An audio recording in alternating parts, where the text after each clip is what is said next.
제39장.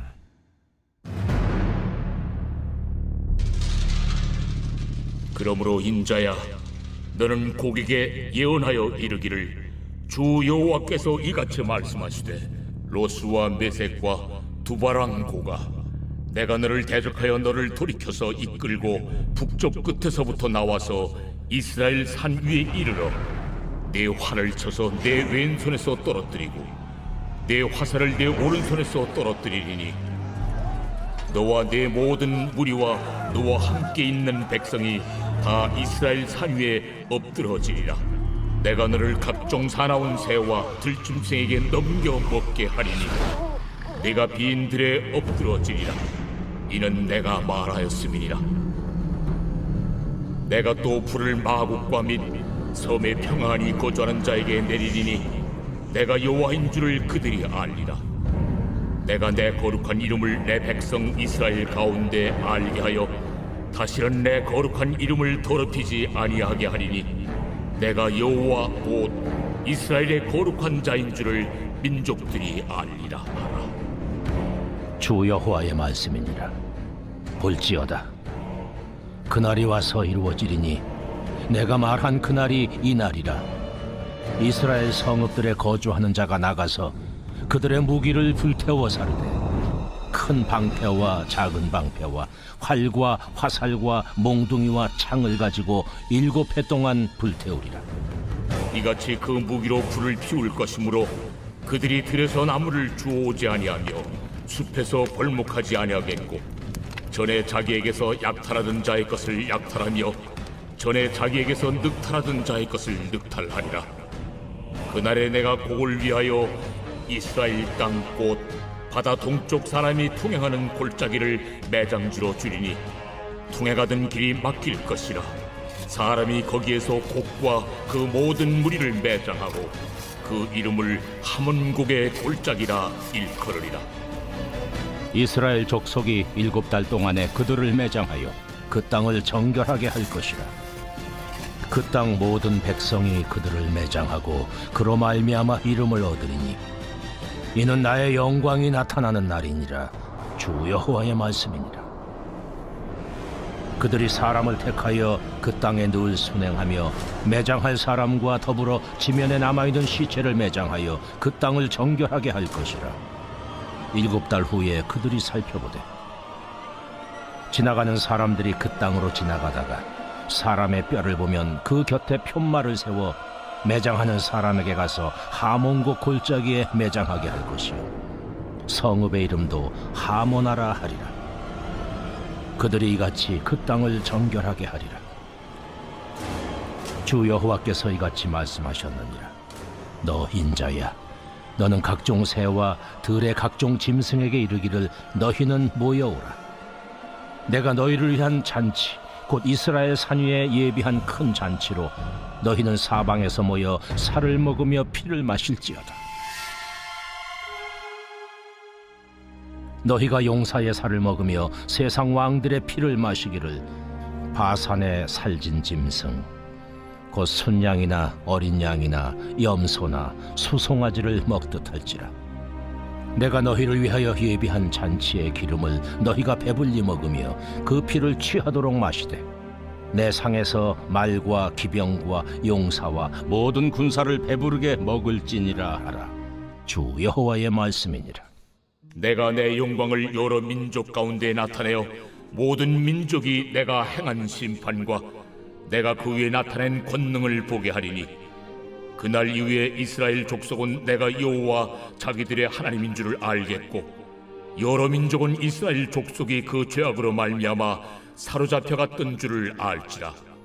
그들이 내게 범죄하였으므로 내 얼굴을 그들에게 가리고 그들을 그 원수의 손에 넘겨 다 칼에 엎드러지게 하였으되, 내가 그들의 더러움과 그들의 범죄한 대로 행하여 그들에게 내 얼굴을 가리었었느니라. 그러므로 주 여호와께서 이같이 말씀하셨느니라.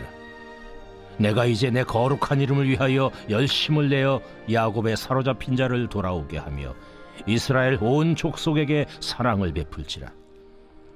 그들이 그 땅에 평안히 거주하고 두렵게 할 자가 없게 될 때에 부끄러움을 품고 내게 범한 죄를 뉘우치리니 내가 그들을 만민 중에서 돌아오게 하고 적국 중에서 모아내어 많은 민족이 보는 데에서 그들로 말미암아 나의 거룩함을 나타낼 때라.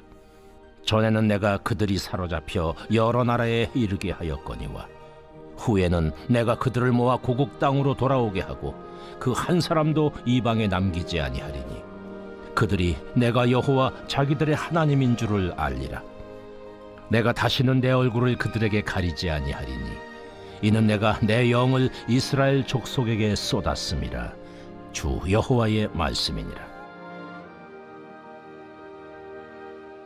오늘의 말씀 에스겔 39장의 말씀입니다. 39장의 말씀은 38절에 이어 마고의 왕 고게 파멸 예언을 보다 구체적으로 선언하고 또 이스라엘의 회복을 선포하시는 말씀으로 나누어져 있습니다. 2절 말씀에 너를 돌이켜서 이끌고 북쪽 끝에서부터 나와서 이스라엘 산 위에 이르러 라고 기록되어 있습니다. 이 이끌고라는 표현은 마치 하나님께서 그들로 하여금 이스라엘 백성을 대적하도록 이끄시는 것처럼 보입니다. 그렇다면 왜 하나님은 악한 마곡의 왕과 그 군대가 이스라엘을 침공하고 해하도록 그것을 막지 않으시고 그대로 내버려 두신 걸까요? 그 이유가 오늘 본문 말씀에 기록되어 있습니다. 먼저 23절의 말씀에는 여러 민족은 이스라엘 족속이 그 죄악으로 말미암아 사로잡혀 갔던 줄을 알지라. 그들이 내게 범죄하였으므로 내 얼굴을 그들에게 가리고 그들을 그 원수의 손에 넘겨 다 칼에 엎드려지게 하였으되.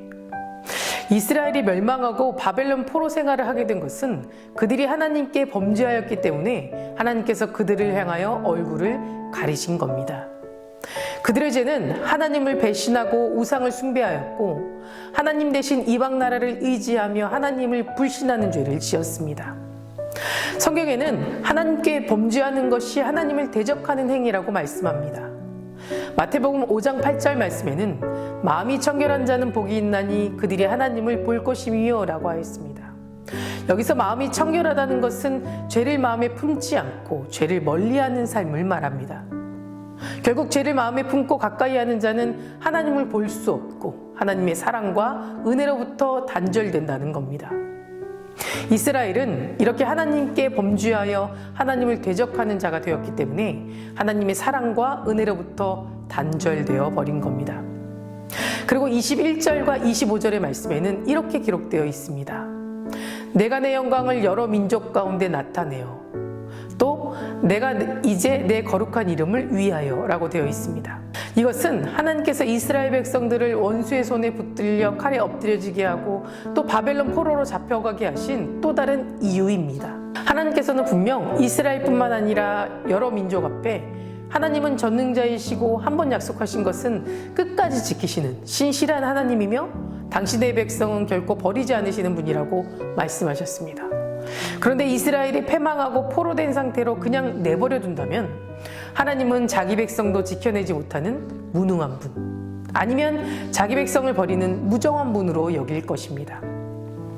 그렇기 때문에 하나님께서는 범죄한 백성들을 심판하는 것으로 그치지 않으시고 회복될 소망조차 없는 이스라엘의 회복을 통해서 여러 민족 가운데 하나님이 얼마나 전능하신 분인지, 하나님 외에는 그 어떤 구원도 이루어지지 않는다는 사실을 나타내어 알려주신 겁니다. 이렇듯 하나님은 이스라엘 백성을 회복시킨다고 말씀하신 이후에는 강한 의지를 나타내 주셨습니다. 첫 번째는 당신의 백성을 하나도 잃지 않고 다 구원하시겠다는 겁니다. 28절의 말씀입니다. 전에는 내가 그들이 사로잡혀 여러 나라에 이르게 하였거니와 후에는 내가 그들을 모아 고국 땅으로 돌아오게 하고 그 한 사람도 이방에 남기지 아니하리니. 하나님은 그 한 사람도 이방에 남기지 아니하리라고 말씀하고 있습니다.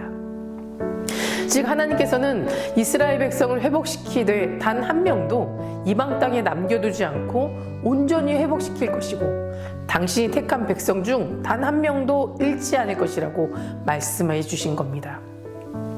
하나님께서는 이스라엘 백성들이 범죄함으로 불가피하게 그들을 본토에서 이방 땅으로 흩으셨지만 결국 영원한 것은 아니었습니다. 하나님께서는 백성을 흩으실 때 다시 회복시켜 그들을 본토로 돌아오게 하실 계획을 가지고 계셨습니다. 그리고 하나님께서는 그 흩어진 자들을 하나도 빠짐없이 다 모아 돌아가게 하실 구원의 계획도 알려주신 것입니다.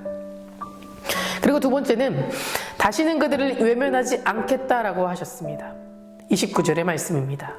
내가 다시는 내 얼굴을 그들에게 가리지 아니하리니 이는 내가 내 영을 이스라엘 족속에게 쏟았음이라. 이것은 그들뿐만이 아니라 그 후손에게까지 하나님께서 회복된 백성들에게 한결같은 은혜와 축복을 베푸실 것임을 나타내는 말씀입니다. 이어서 하나님께서는 이는 내가 내 영을 이스라엘 족속에게 쏟았습니다 라고 말씀하시면서 성령을 통해 그들과 평생 함께 하시겠다는 특별한 은혜의 약속을 말씀해 주셨습니다. 이 약속은 지금 이 시대를 살고 있는 우리들에게도 허락된 특별한 은혜입니다. 세상 가운데 버려지지 않고 악한 것들로부터 지켜주시며 한결같은 은혜를 베풀어 주시겠다고 약속하신 하나님 앞에 우리는 어떤 삶으로 살아가야 할까요? 21절의 말씀은 이렇게 선포하고 있습니다. 내가 내 영을 여러 민족 가운데 나타내어 모든 민족이 내가 행한 심판과 내가 그 위에 나타낸 권능을 보게 하리니. 하나님은 이 말씀을 통해 자신의 영광은 곧 힘과 권능임을 밝히셨습니다.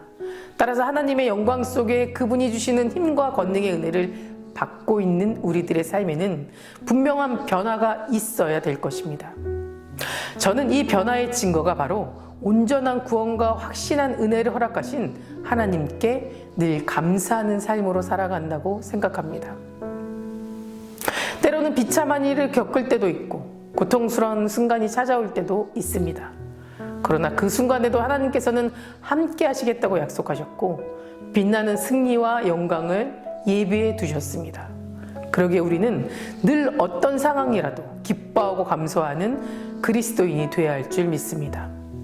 그렇다면 감사의 생활을 하는 사람, 즉 하나님께서 함께 하시는 삶은 어떤 삶을 살게 될까요? 첫째는 하나님께 진정 영광 돌리는 삶이 될 것입니다. 하나님께서 인간을 창조하신 목적은 영광을 받으시는 데에 있는데 감사야말로 하나님께 영광 돌리는 제일 가는 방법입니다. 감사로 제사를 드리는 자가 나를 영화롭게 하나니 그의 행위를 옳게 하는 자에게 내가 하나님의 구원을 보이리라 라고 하였습니다. 하나님을 영화롭게 하는 자, 즉 하나님께 영광 돌리는 방법은 바로 감사로 제사를 드리는 자라는 겁니다. 우리의 삶 전체가 제사이고 예배인데 이러한 삶 속에서 하나님께서는 감사하는 자들을 통해 영광을 받으시고 기뻐하신다는 겁니다. 두 번째로 감사하는 사람은 더 큰 복을 받습니다.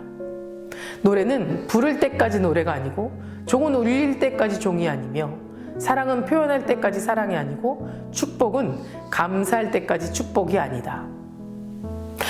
축복은 감사할 때까지 축복이 아닌 것입니다.